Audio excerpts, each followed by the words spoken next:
Hello and welcome to Future Proof, a new series about how advances in science and technology are changing our lives and the way we do business. For our first programme, we've come to Hannover in Germany because it's the home of CeBIT and a chance to talk to some of the key people shaping our futures today.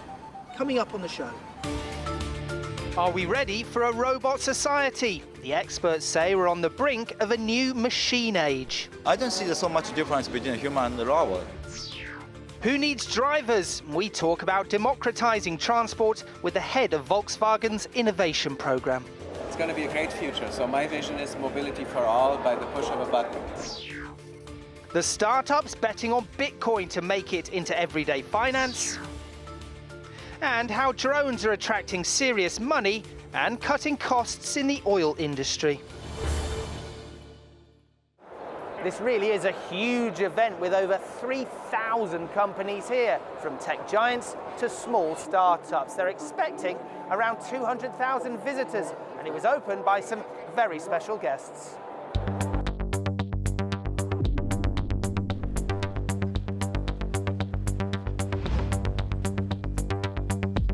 Some of the biggest players in technology, as well as startups hoping to become household names. Wall-to-wall ideas and the latest digital solutions from more than 3,000 companies spread across 18 huge halls. Over 200,000 visitors from 70 countries, all passing through CeBIT 2017. This year's event combines the mighty manufacturing and industrial powerhouse Germany with the king of robotics, Japan. Angela Merkel and Japanese Prime Minister Shinzo Abe took a tour in front of the best and brightest of techies and called for a global common technology standard. But politicians weren't the only crowd pullers here. Former CIA employee turned whistleblower Edward Snowden dialed in from his hideout in Russia to talk cybersecurity in a world where everything is connected to the cloud and how we're now in what he called a golden age for surveillance. We have to change the game. This paradigm of being able to hack anyone, anytime, because it provides some investigative benefits, is ultimately harming the most developed, most connected nations in the most extreme way. But for the exhibitors here, it's all about showing off their latest tech wares. It's what they call Industry 4.0, automated manufacturing and intelligent systems connected by the Internet of Things and cloud computing. And if that sounds like a lot of buzzwords, prepare for Society 5.0, a super smart world based on the kind of tech here at CeBIT, where almost anything can be digitalised. One of the big things that people are talking about here is the future of robotics. They're nothing new. Robots have been used in place of people on production lines for more than 50 years. But there are people here that are saying we're on the brink of a robot society. And that means they may be about to play a much bigger part in people's lives.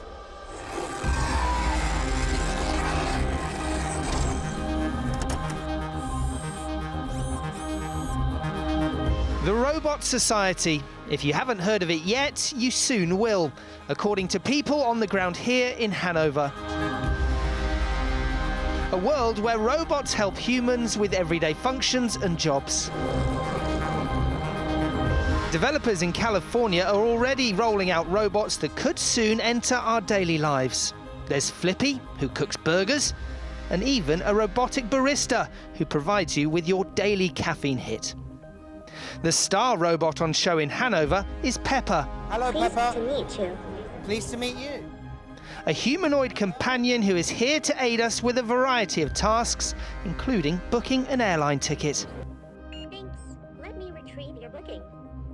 Pepper's USP is that he, or she, is affordable at €20,000. And as robots go, Pepper has been a commercial success, with around 10,000 being sold since 2014. You have Pepper, as I say, welcoming you in store, but we have Pepper now joining hotels as a receptionist. to do your check-in, check-out, help you with your concierge activity. How can I book a restaurant?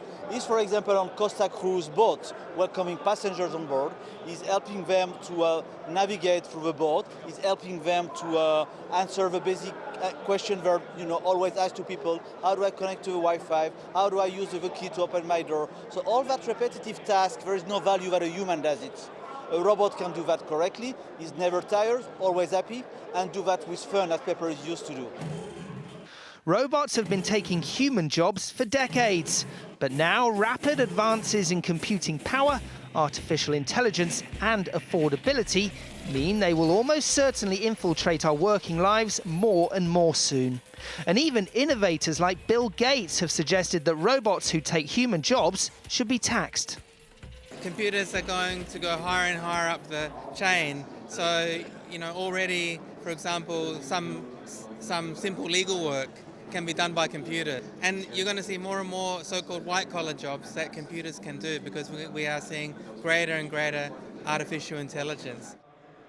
German research organisation DFKI has also been showing how people are now able to control robots remotely using what they call a mixed reality system.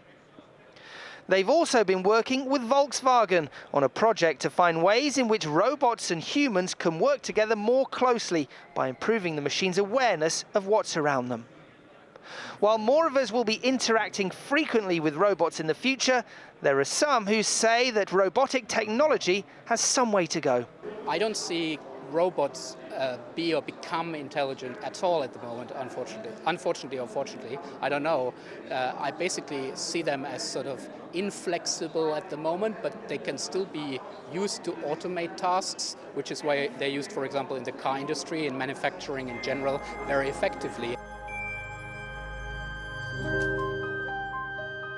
So moving into a robot society might not be as radical as some are predicting, but several companies here are actively working on how automated assistants can benefit areas such as caring for the elderly, education and tourism. Goodbye. Well, I'm pleased to say we're joined by Hiroshi Ishiguro, who's director of Intelligent Robotics Lab at Japan's Osaka University, and he's also famous for developing an Android version of himself. Many thanks for joining us. Now, you talk very much of a robot society. What exactly will that be like? Robot helps our daily activities. Robot guide us in the stations, in the public places, and at home we're gonna use the more interactive robots, especially for Japanese. So we need to have some good conversational partners, English teachers, right, and elderlies and young children. So they cannot use the computers, but they can talk with the robots. So that is, my imagination. And so interaction between humans and robots obviously fascinates you. How far can this go? I think technology is available, right? If we carefully choose the situation and purpose, I think we can develop real applications. So now, honestly, we are working with the companies, more than 10 companies in our laboratories, and they are very, very serious to develop a practical application of interactive robots. So please wait a couple. Just 1 year or 2 years, then you may see some big news. Yeah, some big news. So how will humanoids and androids support future society? There are many ways, right? So, for example, in an elderly care house, the robot can be a conversational partner for the dementia people, and in the public place, right, the robot can be a kind of interpreter. I talked about the Tokyo Olympic Games, so we're going to accept the more foreigners, but Japanese people cannot speak in English, in Japanese, of course, right? Then we can use a robot for providing the communication service, for guiding the people. The big tech companies are obviously looking closely at robotics. What is going to be the commercial success, and who's going to make money out of this? Well, any kind of companies, I think, all the important role of a company is provide a good service for the people, right? The robot can provide some service, right? So I mentioned about the English teachers, the English training companies, they are seriously thinking about it, and some other the companies who are providing some services to the children and elderly, they are also seriously thinking to use a robot, and the TV companies, right? So many the possibilities. And of course, there are challenges ahead. What challenges do you see in the near future? Well, probably the artificial intelligence. We need to improve the artificial intelligence technology more. It's conversational technologies. The software, our robot has just a simple function to talk something or recognize some word, but that is not enough, right? So Android need to have a much better understanding about your speech, well, for example. Then the Android can have the human-like interaction. And as a final thought, where will we be in, say, 10 years' time? 10 years is enough for accepting many kind of robot, I think, especially in Japan. I hope we're gonna use more robots and for having the much better life, more safer, high-quality life. So we're going to have to get used to, humans are going to have to get used to living with robots, essentially. Yeah, I think so. Already that kind of things happens. Right? We are using Roombas. We are using some air conditioning robot, right? So they're going to be more human-like, I think. Okay, time for a short break here on Future Proof, but do stay with us, plenty still to come. Arriving now, the future of automated public transport, and for the people, VW's vision of self-driving cars for all.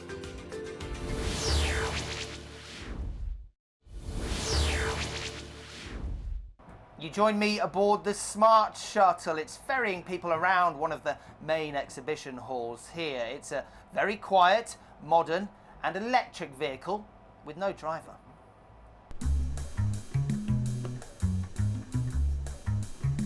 The autonomous bus that has got people talking here in Hannover, not just because guests are invited to go on a little spin, but because this driverless vehicle is actually in operation in the real world. Navia, a French company, are behind the project in the Swiss town of Sion. They've teamed up with public transport company Postbus to take customers on a pre-programmed 1.5-kilometre route, never going above 20 kilometres an hour. And crucially braking, thanks to sensors when something or someone steps in its way. As you can see, it's smooth, fully autonomous. You can look for the driver, there is no driver. And it's not noisy, it's not smelly. We detect obstacle. Of course, if we have fixed obstacle, we stop. You see the people going out of the shuttle, but when they go out of the shuttle, they smile and they really have this positive attitude towards this technology. Navia are also looking at airports, university campuses and business parks to roll out the Smart Shuttle. And they're not alone. EasyMile is a French startup operating this shuttle across the Charles de Gaulle Bridge in Paris. An autonomous bus that complements rather than replaces current transport systems. The company's targeting what they call the first and last mile. This distance in between your house and the nearest public transportation hub can be sometimes like 1 or 1.5 kilometers, and you just don't want to walk these distances to go to the transportation hub. So what most of the people are doing, that they are using their own cars to travel these distances and to go to the office at the end of the day. And the reason why this type of vehicle has been designed is to complement the public transportation system by covering this missing link.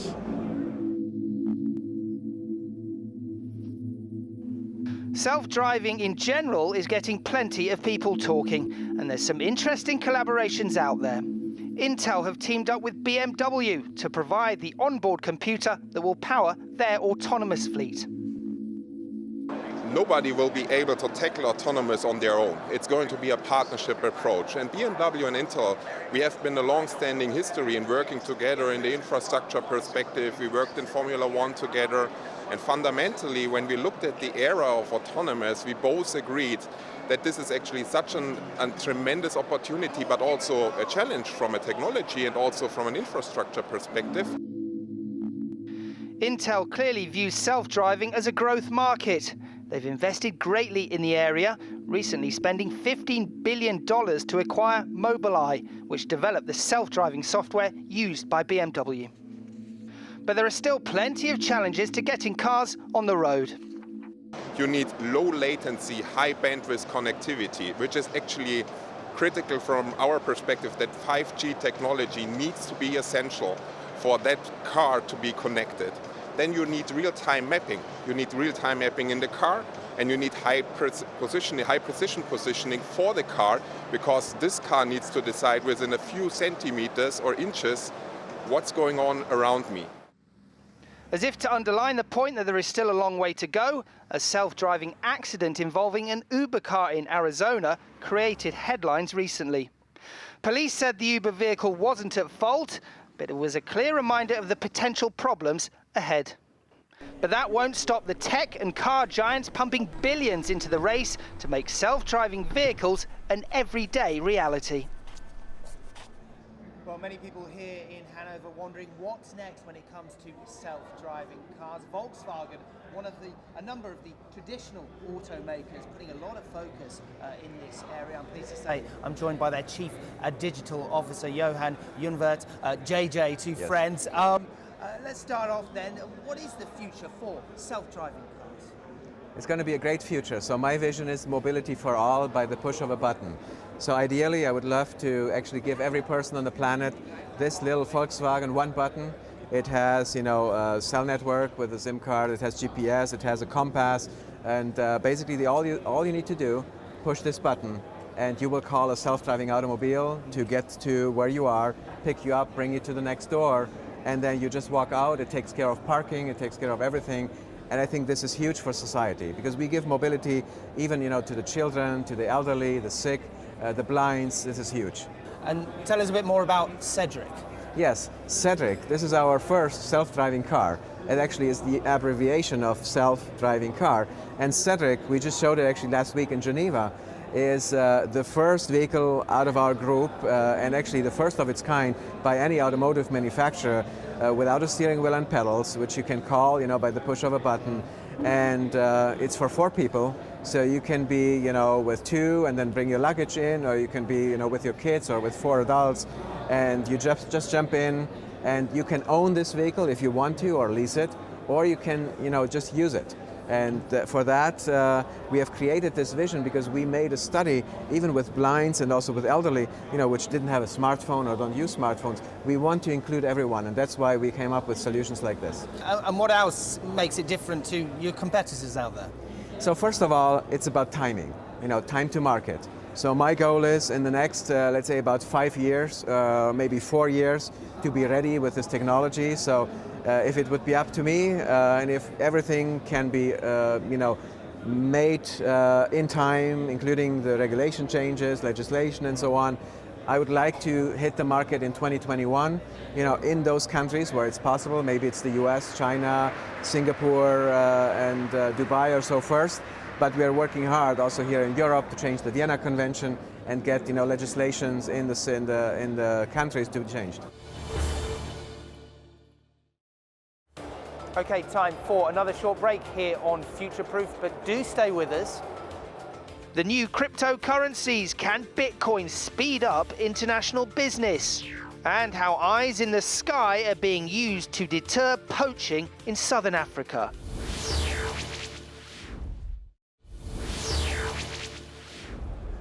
Hello again. There are hundreds of startups here showing their ideas to potential investors and customers. Katie's been taking a look around and talking to one of the founders of a platform that hopes to change the way people send money around the world by using Bitcoin. Bitcoin was once seen as a mysterious cryptocurrency of the dark web, untraceable and used to buy guns and drugs. Now it's moving closer to respectability, and there are over 250,000 transactions on any given day. And there are more than $17 billion worth of Bitcoins in circulation. But the exchange rate is volatile. In March 2016, one Bitcoin was worth around $420. A year later, it had soared to more than $1,300, but has since fallen back to less than $1,100. And in spite of increasing acceptance, it faces competition from rival cryptocurrencies, attracting attention and investors' capital. Now, some savvy entrepreneurs are finding ways to drag those currencies, once confined to the internet, into the real world. Where are you aiming for? What's the limit here? I hope really big. I mean, we always hope that we're the next unicorn. I mean, that's a normal startup thing. Fed up with how long banks take to make international transfers, startup Bitwala has designed a blockchain banking platform to make international money transfers quicker. I'm logging into my account. Okay, then let's do €5. And I have my Bitcoin wallet here. So I have the QR code that is showing me basically your address and where the money goes to. So I press send. Yep. And then you see it's already confirmed. So that money is on this card? Exactly. And I can go and use it anywhere? Yeah, At sure. a shop, a normal shop? Yeah. Great.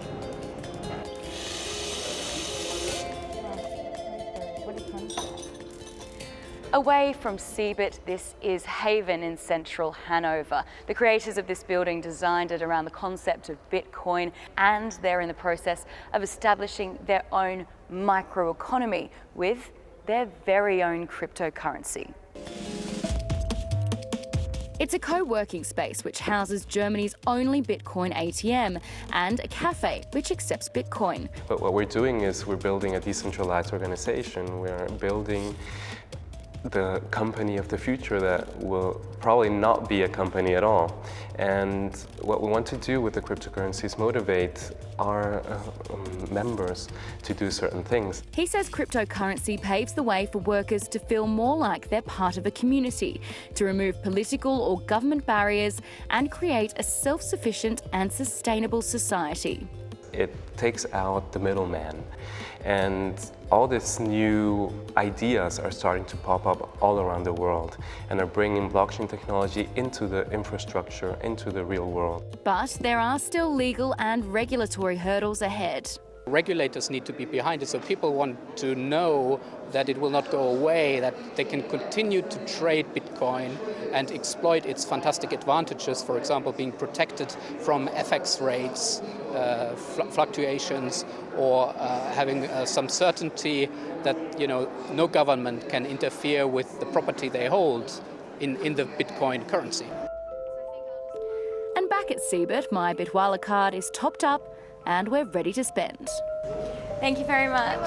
We go from Bitcoin to Euro, and you get a coffee. Drones are always among the most eye-catching gadgets at tech shows, and let me tell you, there are plenty here in Hannover. TV and film people love them because they get great shots without the use of cranes or helicopters. But they're also being used in industry and conservation and bringing huge advantages.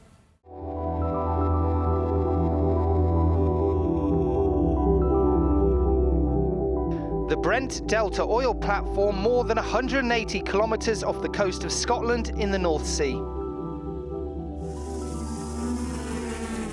An inspection team launches a drone to carry out a survey of the platform's ageing structure. The remotely operated vehicle is able to get underneath the platform and take high-resolution images that provide vital information about its condition. It's a task that used to be done by rope teams operating in hazardous conditions.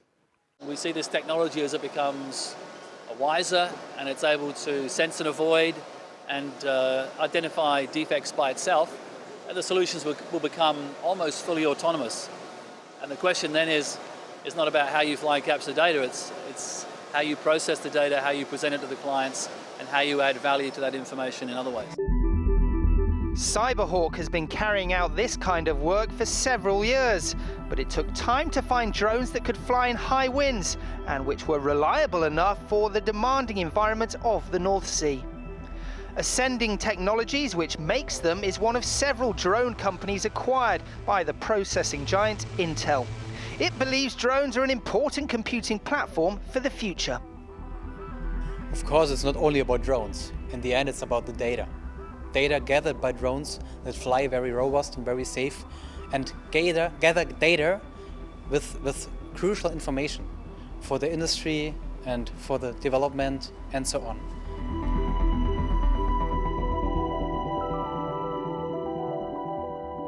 Meanwhile, in southern Africa, fixed-wing drones equipped with infrared cameras are being used by the charity Air Shepherd to protect elephants and rhino.